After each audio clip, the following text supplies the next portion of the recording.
Hey guys, thank you for tuning into the Lucifer After Show here at AfterBuzz TV, where we're going to be breaking down every single episode of the Lucifer TV series on Fox. We're going to be taping at 11 p.m. Pacific Standard Time every single week, every Monday. So be sure to tune in, send us your questions, send us your comments, comment on the video below, subscribe, and hit us up on iTunes with a comment rating. Right after this intro, we're going to start getting into it. You're tuning in to the online broadcast network, AfterBuzz TV. Over 20 million weekly downloads in over 150 countries, and your number one source for after-show entertainment.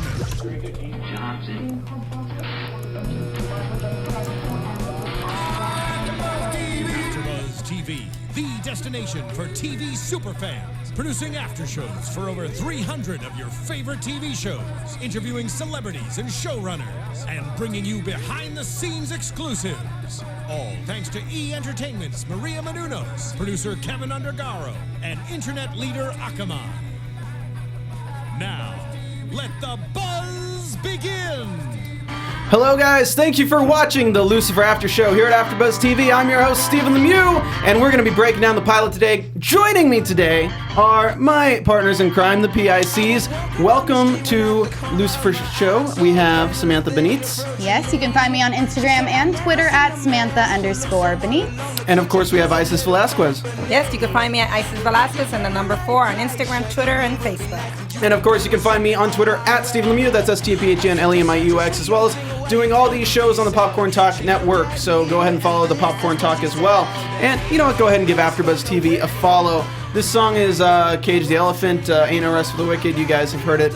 It opened the show and it ended the show. Mm-hmm. Kind of a good. I mean, it's an obvious choice for this show. Definitely. To be perfectly honest, but it sets the tone. He's driving in his car. He's doing all that. So.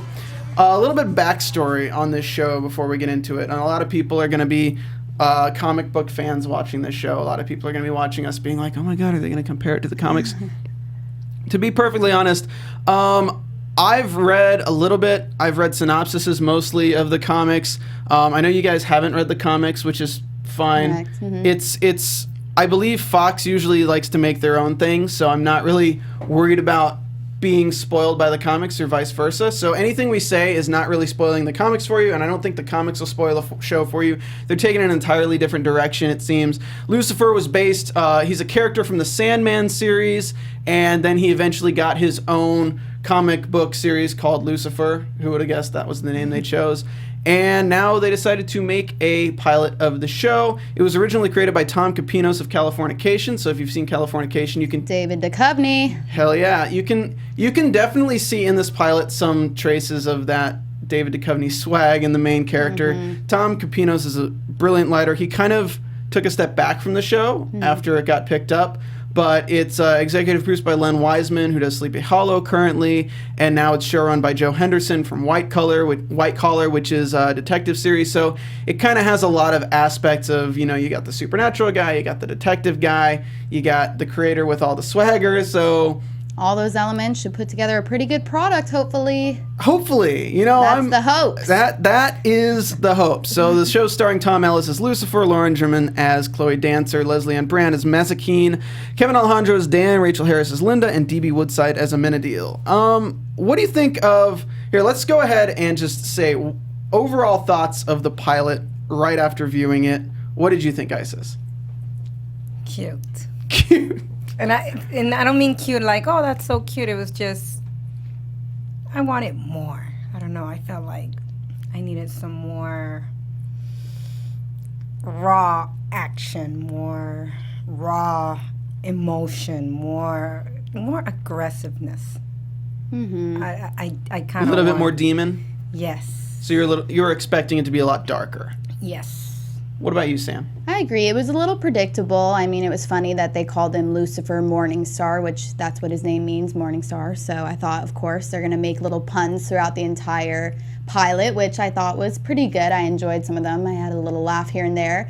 But I agree with what Isis is saying as far as I kind of wanted a little bit more. I wanted something a little bit darker. We're talking about the devil here, so clearly it has to be something edgy. He's very temptation filled as far as whatever he does. He likes to pull out people's inner desires. And while we saw that a little bit with the therapist, I mean, there were some things that I felt like we could have pulled the edge up even more, because I didn't realize that he was going to be so sensitive even around children and things like that. And that's kind of mentioned in the episode, that he's kind of becoming too human. So I don't know. I kind of want to see the darker devil side a little bit more.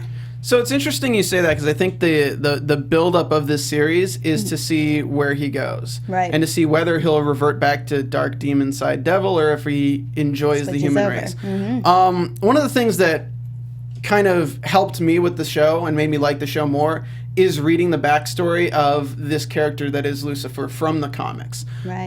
For the people who haven't read the comics or haven't even like looked up what it is, so Lucifer was, of course, the devil. He's the fallen angel. He's the fallen angel of hell, and now he has been the ruler of hell for 10 billion years.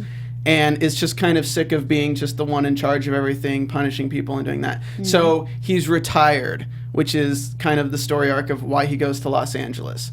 In the comics, he goes to somewhere else and then ends up in Los Angeles.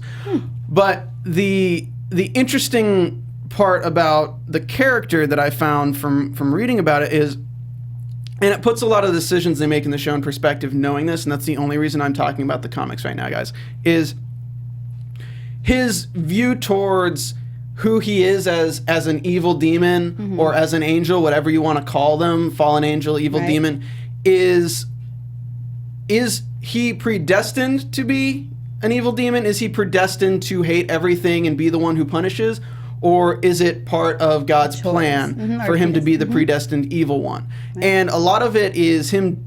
A lot of the topic matter of the comic series is dealing with moral decisions and whether are these decisions that he's making in the mortal realm, are they his decisions, or are these decisions predestined by fate? So right now we have amenadiel telling him he needs to go back to hell, but at the same time you can also think on the other side of the coin that amenadiel's sole role is to tell him one thing so God can keep him in the mortal realm longer.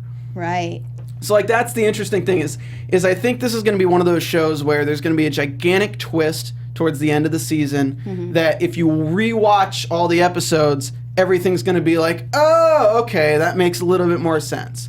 I could see that, definitely. I think they're going to lay in a lot heavier in the next few episodes with the morality and with him being darker or what he's actually thinking as opposed to just him drawing secrets out of other people, which is why we had the therapist, I think, just so it'll give us a written way of finding out what's actually on his mind instead of just him being the cocky bastard that we have learned him to be in the pilot. Pilots are meant to sell a show. If you guys don't know how Hollywood works, people create a concept, they create a show, they film a pilot, and they pitch it to different networks.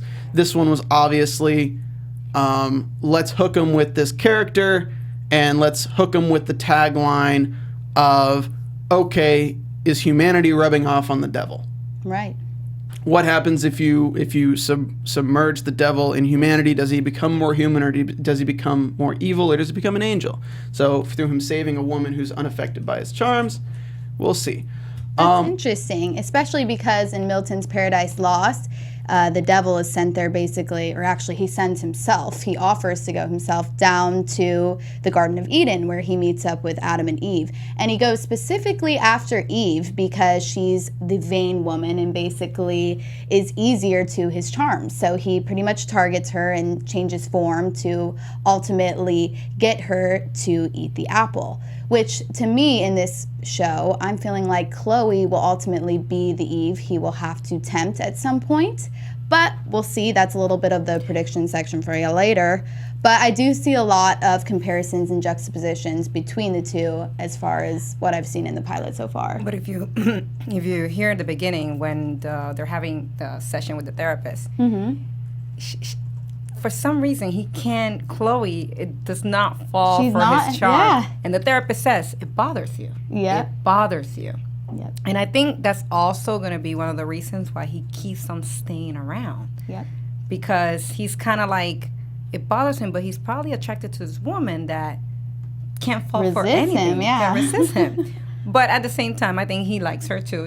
Sees a woman, with a child, and sees some good in her. So I feel that temptation is going to be hard to comfort Delilah to fall for him. Right. And it bothers him. The therapist said it. No, it does bother him, and I think that's the Sleepy Hollowness of this show. I don't know if you guys have watched Sleepy Hollow at all. Is that you have the supernatural character paired up with the person from the real world, and it's like, what kind of hijinks are they gonna do? Oh my god. She's the mortal realm person that he's paired up with. I think they have to make her special in some way, otherwise the show wouldn't be interesting. And I think it's really just guessing what is she. In True Blood, it was what is Sookie. Why the fairy? How she was a fairy? Yeah, spoiler alert, Sam. But well, if they haven't seen past it, it's already done. But yeah, you take the supernatural character and you pair them up with somebody who is seemingly normal, right? But then there is something more to them, which makes them interesting. You're left guessing, what is she? Is she another son of God or daughter of God? Like, is she Eve in the new world? Is she just Is she the new? Like, is she God's test for Lucifer to whether he'll change a mortal bad or whether they'll change him good? Like, is she a trial? Is she just a trial put there by Lucifer? I don't know. It's interesting to kind of think on the first episode of where they could be going, because especially with pilots, they don't even have the direction of the show. Right. It's fairly obvious from this pilot they don't know what this show kind of is. It really feels like it was, all right, we got a character. What do we do with him? All right, detective, solving crimes. Cool, let's go with that. Send them, yeah. That'll get picked up. Yes, and then definitely. That'll get picked up, and then we can figure out what the hell to do with it. Yes. So I think in the next few episodes, we'll really get a feel for the show. I really hope people hold on and really watch the next few episodes before they make their decisions on whether to stick with the show or not. Agents of S.H.I.E.L.D. was really terrible for the first season, and then it got really good. So hopefully it doesn't take a whole season. Yeah, it may pick up. Yeah, but needless to say, it wasn't a bad pilot at all. It was a good show. Really looking forward to the rest. After episode 1, Joe Henderson takes over for writing and direction for showrunner. So he was actually not involved with episode 1. So I think we're going to see a big difference. Yeah, a big difference in the direction and the character development. Somebody in the chat said he reminds them of Kilgrave from Jessica Jones. It's kind of interesting. I can see what they're saying there. So let's just go over some of the character traits of Lucifer. From the show, what have we learned about the character, really? He's got a human side. For some reason, when I saw him interact with Chloe's daughter, Trixie, I could just see he was kind of sweet to her and also a little bit protective, like when the bully had done something to Trixie and got her, in trouble with the school, that he jumped over into the situation and scared her with the whole little eye trick.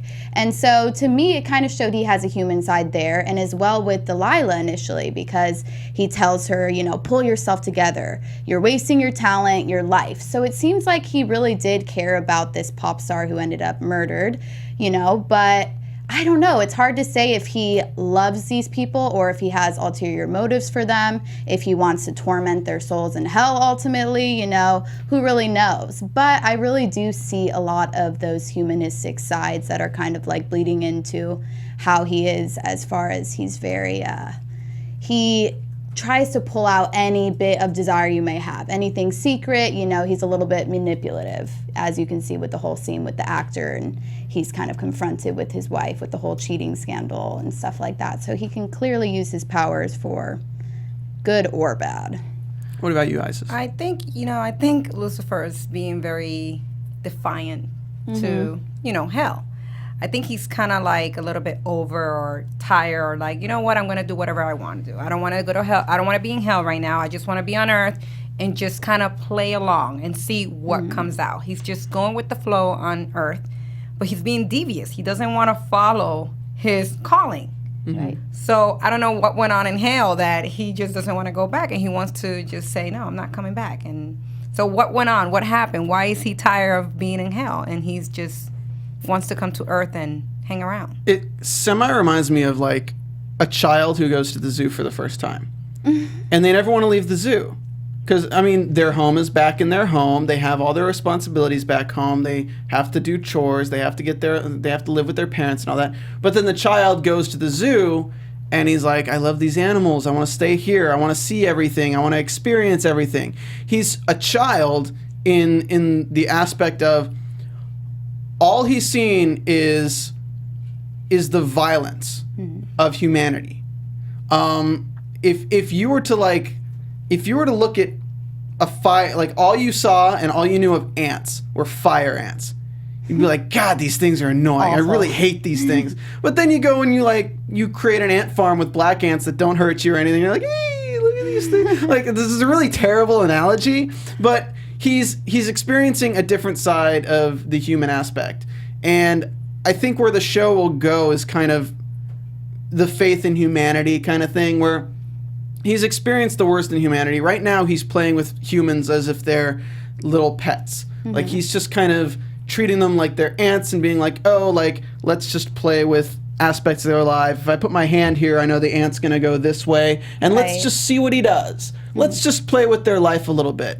And he's shown remorse in the fact that, okay, for Delilah, this character that was a nobody who worked at his club, saying he introduced her to some people, and then her career became big. And you can look at that as he put his fist there, the ant didn't go there, it went here, but then he's just watching it for a bit, and suddenly it went to a pool of water and died. That it wouldn't have done if he hadn't put his fist down. If he hadn't interfered, her life would have been alive. So you don't really, he feels that sense of responsibility for his pet. I don't know, it's a really interesting way to look at it. I feel like the actor has to look down somewhat on humanity to play a role like this. Yeah. I really like what you're saying. From the episode, what we learn about this character is he doesn't lie.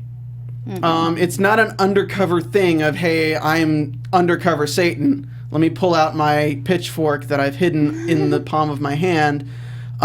He's very straightforward. I'm Lucifer. I draw out the desires of people. I don't care who knows. I'll walk into a wedding, shut the wedding down. I'm mother freaking Lucifer, and I want what I want. No boundaries. We learn that his word is his bond. He says this. This is an aspect from the comics as well, is that he takes his word very highly. So if he says he'll do something, he's going to do it, which I think will follow through if we are put with a situation where he tells somebody he's going to kill them, or he tells somebody they're going to be punished, and they get away.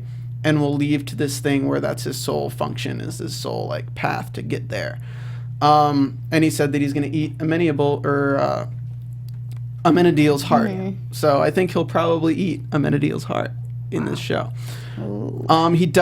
He can't influence people. He can't tell them what to do. You can lead a horse to water, but you can't make it drink. He only makes them act upon the desires of their heart. It makes them say the truth as well. I noticed in the scene where she was like, yeah, I really don't want to sleep with him tonight. And so clearly when the bride-to-be says that in front of a group of people, he can make them say anything that's going on in their mind that they're trying to private. Whatever little filter they have, it's out of there with Lucifer. And that's what's interesting about Chloe, like you said, is what is her effect as far as why is she immune to these powers when everybody else isn't? And as you were saying about amenadiel, I noticed that every time he came around, time slowed as well. So I think there's going to be a function as well, something to do with time slowing and an act happening. And I don't know. I'm feeling God is definitely intervening in some of this. But what do you guys think? I think the time slow is more of letting the audience know, okay, the presence is here. Yes, I think more of that when it comes to the time slowing down. That's what I have to say about time. I think the time slowing is a great writer's tool because it puts you in a different position. It makes it so you know, okay, other people aren't hearing this conversation. You know that nobody else is involved except for the people who are from the underworld or heaven or whatever you want to call it. It's basically like a speech bubble where everything they say, you know that normal people aren't hearing. What'll be really interesting to see is what'll happen when Chloe's around when that happens. Will she be within that slowed down time space, or will she be acting normally and be able to view everything? Because what would be really a great plot twist for the viewer would be for Lucifer to be in the other room, time to start slowing down, and she's in a room with people who are just slowing down, freaking out. She doesn't know what the hell's going on. And Lucifer isn't around to see that she can move freely through this space. Because I think that would be really cool to kind of inform us that she's different, but still keep the mystery behind him of him not knowing that, and she hears something from him that affects their relationship. Right. I don't know. The thing that gets me excited about these shows, and I'm sorry that this pilot is really very linear, so if we were to break down this episode by story arc, it'd be he goes here, he goes here, he goes here, he goes here, he goes here, then he goes back to Jimmy because Jimmy was the one. Yeah. I'd rather just talk in general about the characters and talk what we think of the characters. Definitely. The great thing about this show is I can think of many different situations where they could build a relationship between these two characters in multiple ways. Right. Without getting boring. Because, suffice to say, I've seen some pretty boring shows lately, and oh yeah, I don't want this to be one of them. I kind of want to understand the character of the bartender. Yeah, who is she? You know, she says, "Stop caring, you're the devil." She tells that to him. And is she another fallen angel? That's what I'm getting, that she's another fallen angel. I got that as well. She said, like, I didn't want to come here to be a bartender and just to have sex. Yeah. So we know for a fact that she's from hell. Mm-hmm. We don't know if she's a fallen angel or not. Her name's Mazakeen, which is definitely not like a Los Angeles name that I've heard before. Sounds a little foreign. But no, so she's from hell as well, and it looks like he decided to move to Los Angeles, open the Lux nightclub, and just make his helper a bartender, and just leave her at the bar. Yes, I mean, I guess. Yeah. But she has to be, she sees when time slows, too. She knows when somebody else is there. So she's been in hell, but what is she? Is she a fallen angel? Is she... Yeah, and interesting because they work at a nightclub, which is like the land of temptation to me. So it's like I feel like he wants to have at least one of his minions there as a version of being able to keep tabs on an aspect of Los Angeles. A lot goes on in a club, a lot of socialites go there, a lot of people go there, and they're always showing their true selves with a few drinks. So I feel like Lux is definitely going to become a scene for action later. I'm definitely thinking that. And then I was also considering another interesting character who I feel like will come along a little bit later as well is Chloe's ex, who is kind of having this little like beef with Lucifer in that scene where they're at the school and the daughter was cutely like, "Hi, Lucifer." So is the ex Dan?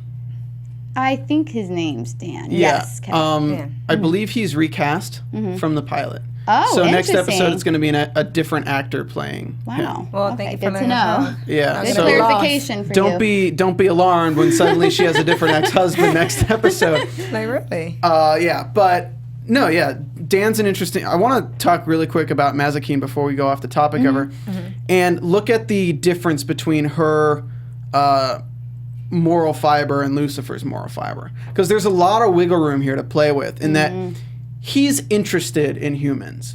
If you're interested in something, you're naturally not going to just go out and destroy it. Right. She's not. So I don't think she'll care whether or not a human, 10 humans, 100, 1,000 humans die. So I think we have a little room to play with there where anything he could be setting up could be completely destroyed by her without her even knowing that he's setting it up, because she just doesn't care. If somebody's going to come mess with her, she's probably just going to take them out.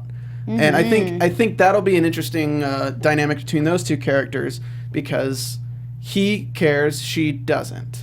And who knows, she can also be a tool for the people in hell, the father, or amenadiel. Am I saying it right? Amenadiel. Yeah, it's sounding good. Amenadiel. She could be a tool for him. You know, we don't know where things... Yeah. Or is she going to be loyal to Lucifer? Okay, so people in chat, let me correct you guys. Yeah. Sorry about that. I misread an article online. So the recast was from the pilot. So it will be the same person. So Kevin Alejandro is the recast. Got it. Good. Okay, cool. So thanks, guys, in the chat for clarifying that. So Kevin Alejandro was in this. Okay, cool. Gotcha. Great. Got it straightened Good to out. know, guys. Sorry about that. What an interesting thing about this show, too, where I feel like the usual antagonist of Lucifer may be seen as the protagonist in this series, just because he's kind of helping out the LAPD, and he doesn't really seem entirely all that bad yet. We haven't seen him hurt one person. We've only seen him use his abilities to solve a crime case.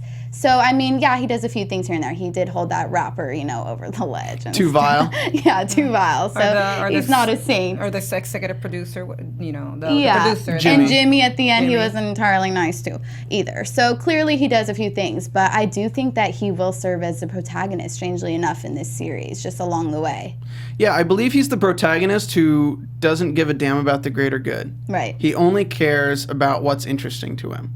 I can see him walking through and killing 1,000 people just to get to Chloe. Yeah. And I think that's an interesting, I say interesting a lot, guys, sorry.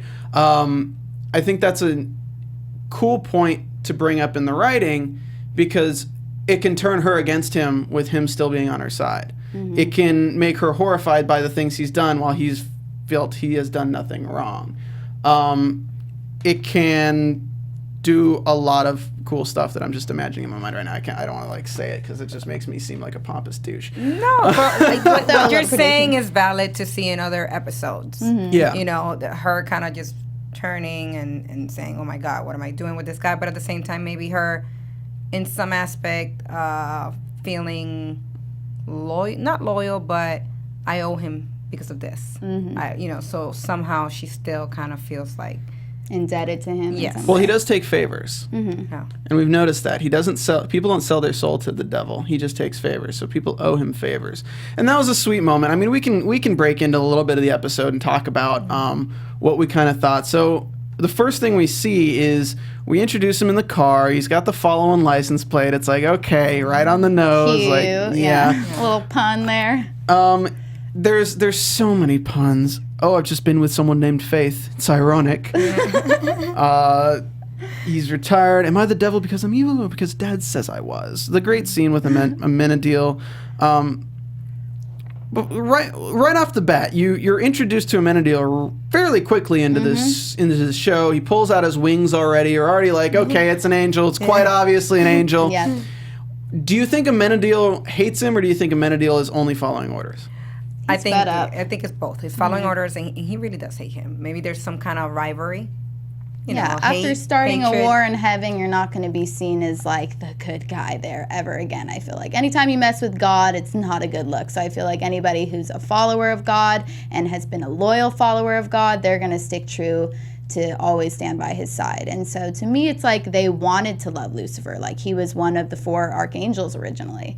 So the fact that he chose to view things in another way is always going to make him like on this just opposite playing field, which I really think, like you said, amenadiel can be ended without a heart. Is that what you said? Yeah, ended by having his heart eaten by Lucifer. Yeah, there you go. Chewed out heart. Yeah, I think, let me ask you this, though. What amenadiel says is there needs to be a balance. Right now you're here, and what's happening to all the souls of the evil and the people who are dying, what's happening to them while he's not in hell? What do you guys think is happening to them? Do you think they're going to heaven instead? I think they're coming to Earth and just wreaking havoc, is my opinion. Yeah? What is happening? They're usually in limbo. Okay. I know, it could be limbo as well. That's my second choice. So maybe there's an overload of people in limbo. And like some type of purgatory somewhere. I don't know. Maybe it gives them a chance to not go to hell and given an opportunity to maybe go to heaven. They could either go to heaven, they could be in purgatory, or they could just not go anywhere and be around on Earth and possess people. There's multiple ways they could go with this. I think this is going to be a running thing in the show is where are those souls going while he's not there? What is the basis for why do they really give a crap that he's on Earth? Like, why? What is his job? Yeah, like why can things not be handled without the devil in hell?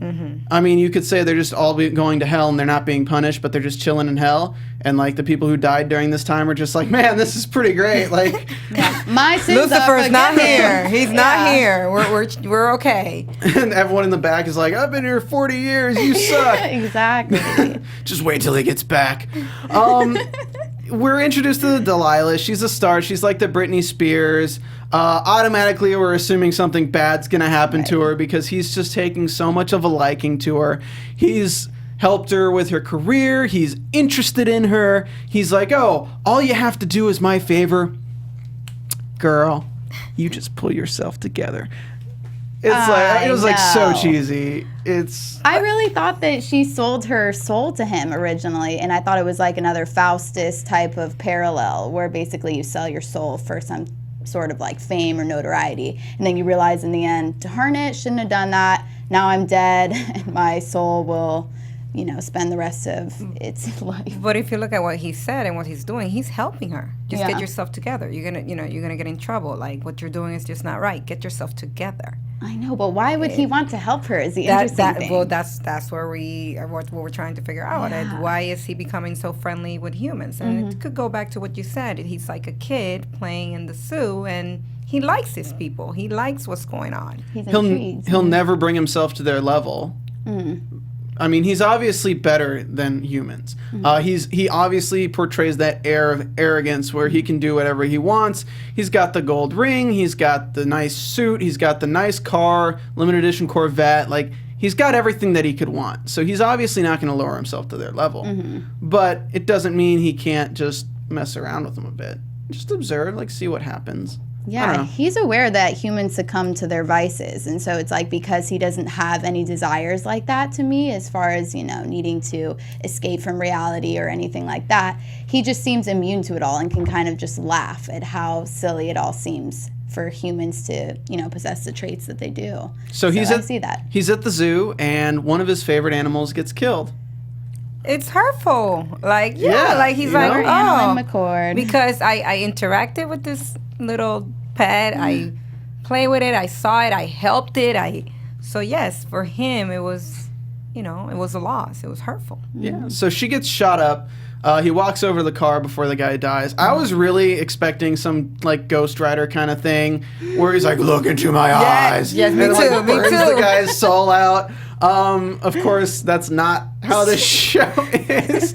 But you're expecting it because you're like, he's the devil. What's he going to do to this guy? Listen, the most action that we got was when he did to the little bully girl and like the eyes turned red. Like, that was the most action we got. We need more. That scene I liked because it was goat eyes. So they were going back to Satan having the goat head body of a man. I liked that. So he asked why he ended her life. Money. It's like, oh yes, money. Great. Money. Right. That's the most blatant answer. Intro, Chloe. We get our introduction to the detective Chloe. We learn about, we learn that the guy's Eddie Deacon, and we learn that her ex-husband does not want her doing anything outside the realms because of Palmetto Street. And we all don't know what Palmetto Street is. We're like, oh, what's this? This is the pilot arc right here. I think they just give you a mysterious fish hook to hang on to until the end of the episode. I really don't think we'll find out too much more about for a few episodes. Yeah. I think it'll come back around that maybe her husband's the one that killed the cop, or maybe there's like dirty police or something, and that's why she put her neck out, and then there was a conspiracy. I don't know. That's just all conjecture at this point. She's talking to him. This is our first introduction to their dynamic that we're probably going to get season long, where he just constantly teases her and she just constantly fires back, and it's just a back and forth. Do you think they're going to fall in love? Down the line, I mean, I actually do think she's going to fall in love with him, and maybe he will fall in love with her when it's too late. I kind of feel like it's going to be like a hit or miss type of thing. But I was wondering, do you guys notice about the whole thing, how they brought up that she was an ex-actress and she acted in this movie, you know, showed I think her that was just comedy that they were just throwing in there. Is that a little context for any reason, though, do you think? I just thought it was just thrown in there, especially that scene when they're around with the rappers and they're like, yeah, I remember you. Yeah, you saw it. That was a good movie. Yeah, you were naked. I thought it was just comedy. I didn't think it was much to it. I think if you take away that, if you take away that whole backstory of her, she becomes really two-dimensional. To be honest, though, I mean, it's a weird thing with characters. I mean, you have this guy, right? He's Satan. Obviously, okay, Satan, most interesting person in this show. Definitely. Okay, female detective. All right, she's got an ex-husband and she's got a daughter. What else? She needs a past. Yeah, she needs a past. Okay, what could make her struggle enough that she would go out on a limb and work with this idiot? Right. She needs to be vulnerable. She did the nude acting. Yeah, she needs a struggle that will force her into that hole. And no pun there, but no. So they give her the past of she's a woman who had done a topless scene in a movie called High School Hot Tub, which you can see on demand on. No, I'm just kidding. The sequels 2 and 3 are even the better ones, but no. So you give her that fight. Right. You're going to see that coming up, I think, a lot throughout the show. A lot of people are going to recognize her. It's going to be her constant struggle that she already is a woman in a male-dominated workforce, and then she has this thing where she's topless, which already makes people look down on her. I think you're going to have the chief of police mentioning it and things like that. It's going to be the underhanded joke or underhanded insult to her throughout the series. Obviously, he doesn't care because he's dealt with people who are much worse than that. But we get a little nice back and forth between them. She knows that he was shot and he's fine, so somehow the immortality thing just doesn't connect with her until the end of the episode. Or she seems like she just doesn't care. She's like, yeah, you're the devil, and what? To me, it just seemed like it didn't bother her either way. But as soon as he confirmed that, you know, her therapist was working with her as like Penny Lane as her alias, then it kind of seemed like that was the first inclination that she knew he was a devil. I mean, aside from the fact he calls himself Lucifer, it's kind of... I don't know why I don't feel like she connects it. Like, she Really? connects it, but it's like, I don't think it phases her. You know, oh, you're the devil. Like, I'll be like, oh my God, you're the devil. Oh, man. Like, I will be really like, you know, like, should I work with this guy? I don't know. Like, I got a daughter. So. You think it's like a Chris Angel?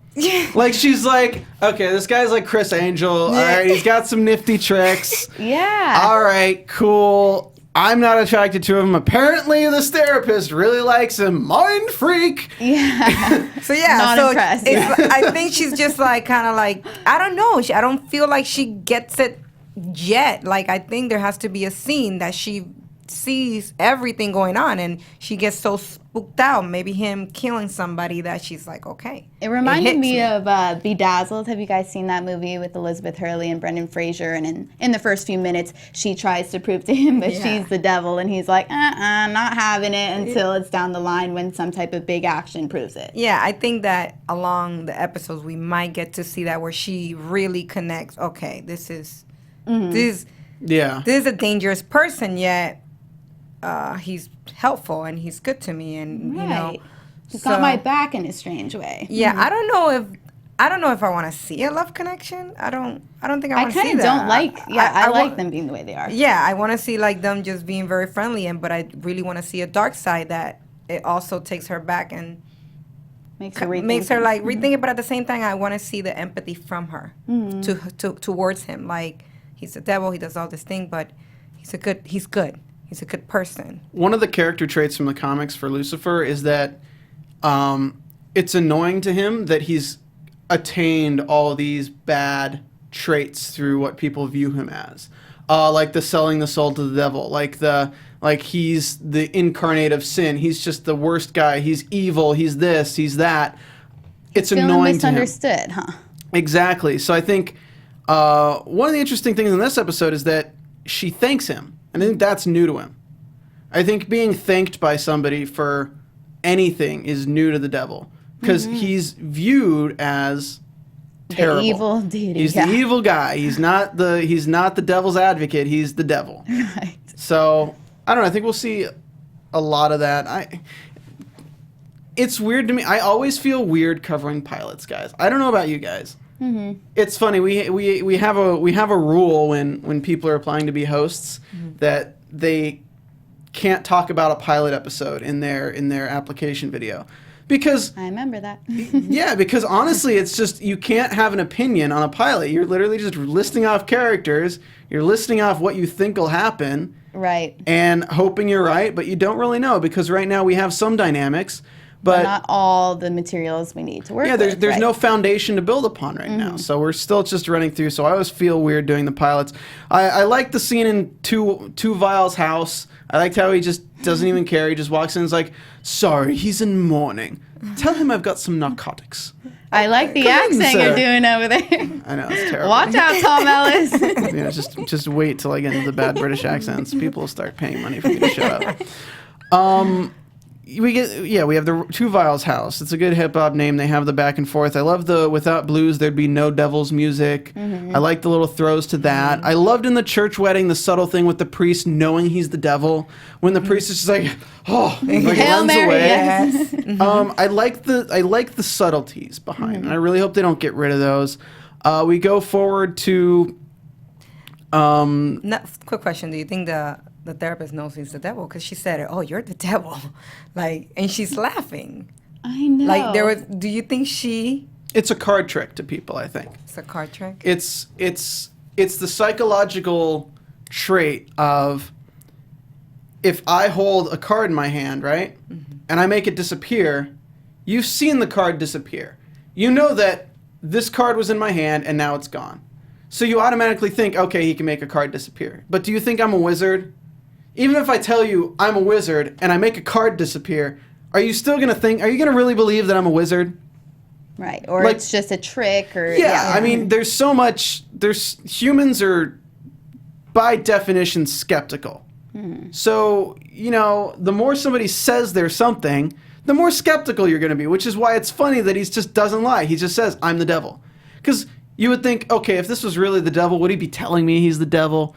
Right. Everything I know about the devil is that he tries to trick people. But the Yep. therapist says it because the therapist kind of falls for his. But she's like, oh, you're the devil. You're the devil. She's not like, you're the devil. It's like, Yeah. you're the devil. She likes it though. She loves Oh, it. she likes it. I want the devil. I like that actress. I've seen her in a bunch of stuff before. She's Rachel Harris. I believe, She's- right? Yeah. yeah, she's She's, been in the uh, industry for a long time. Great She's actress. series regular, I think, right? I enjoyed she- her Yeah, character a lot today. she's in all the episodes of the Yeah. season. She's a She's series therapist, regular. yeah. So She that's was funny. I was just loving her little portrayal of being just so intrigued and like giggly. Yes. And you can tell she's just this educated woman who just has her guard completely back when You're the Lucifer is around. So it's good to see his powers are still working. Yeah, patient-client privilege means nothing in the face of good sex. Exactly. That's the motto. Put that on a shirt and sell it, Lucifer. All right. So we get the scene with the daughter where he shows his eyes, and then we meet Lucifer and the wife and the ex-husband all in the same place. Do you think there's going to be an animosity there based on the husband thinking that Lucifer is interested in his wife? Do you think the husband's cheating on or not cheating, but do you think the husband's going to have a new lover that he's hiding from the wife? It's an interesting dynamic because he's an ex-husband, but they still have joint custody of the daughter. So what's the daughter's whole take on this? Will the daughter want his mom and Lucifer to get together? Are the fandoms going to start shipping Lucifer and Chloe? Oh, God, what's the ship name, ladies? You go ahead and make it up. Uh-oh. I don't know. Stratosphere. Closifer? Lucifer. Closifer, like CHLO-cifer? I don't know. I hate myself so much for that. I was saying stratosphere. Stratosphere? I don't know why. What? I don't even know what the question was. Hashtag stratosphere. Get at it, guys. You know what? I don't like the husband, not the ex-husband or whatever. He seems shady. I think he's gonna have maybe some jealousy. And I think he's gonna see Lucifer's dark side and question and see what he could do to get rid of this character.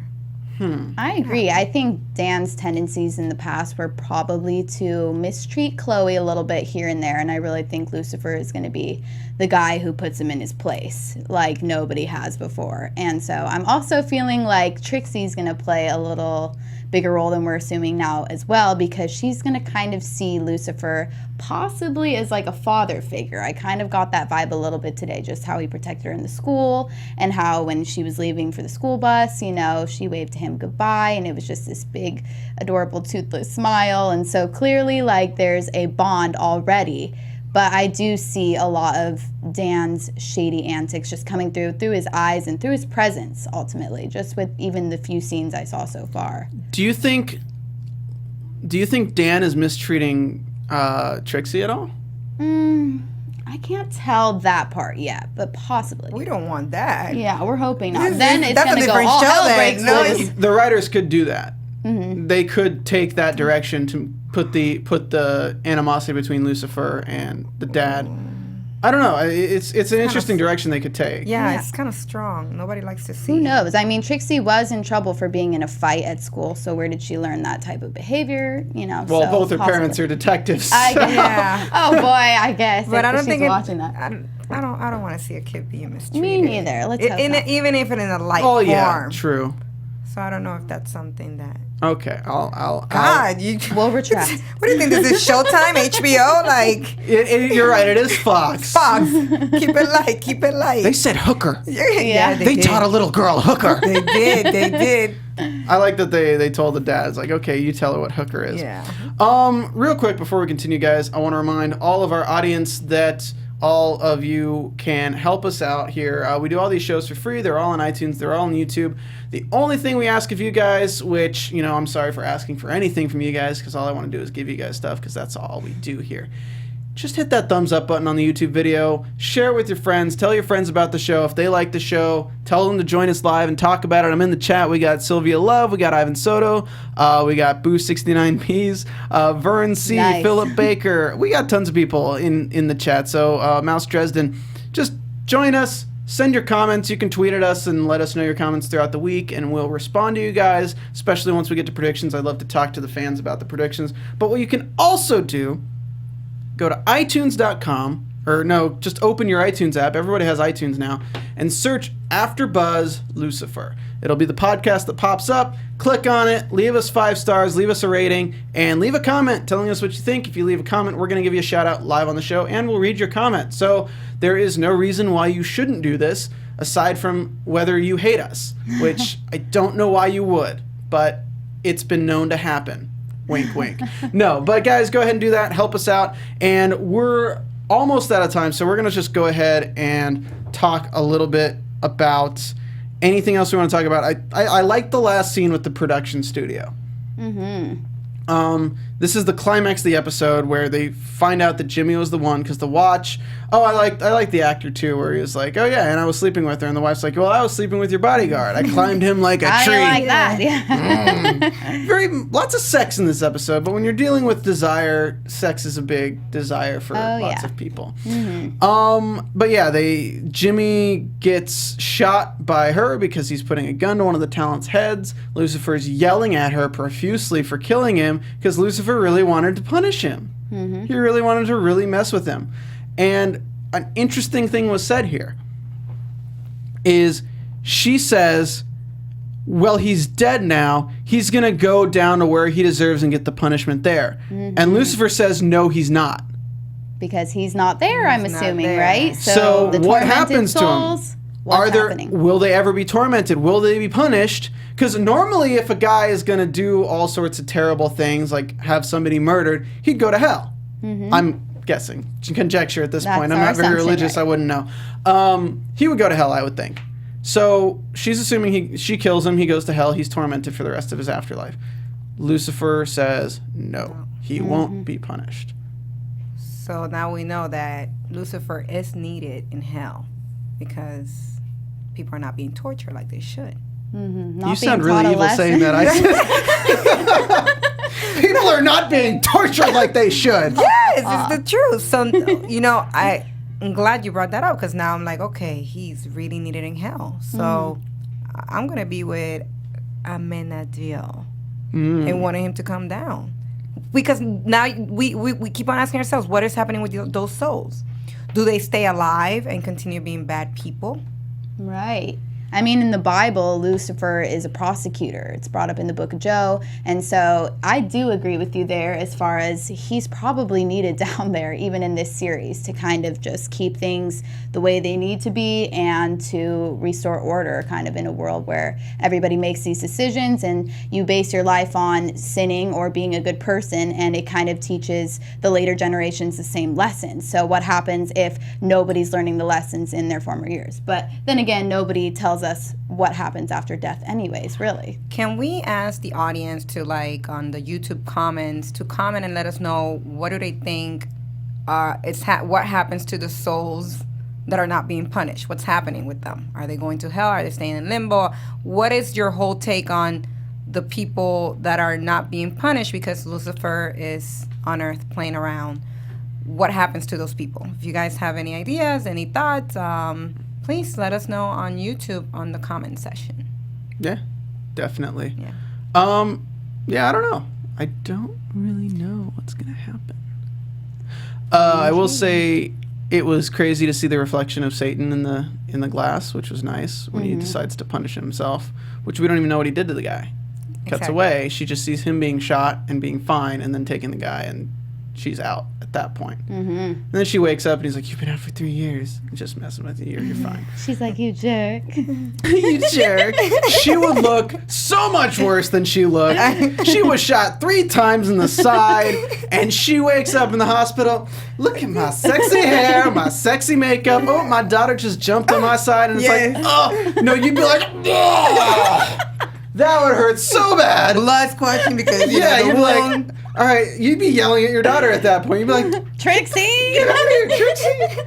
It's Hollywood. It's Hollywood. Gunshots don't do anything Yes. in Hollywood.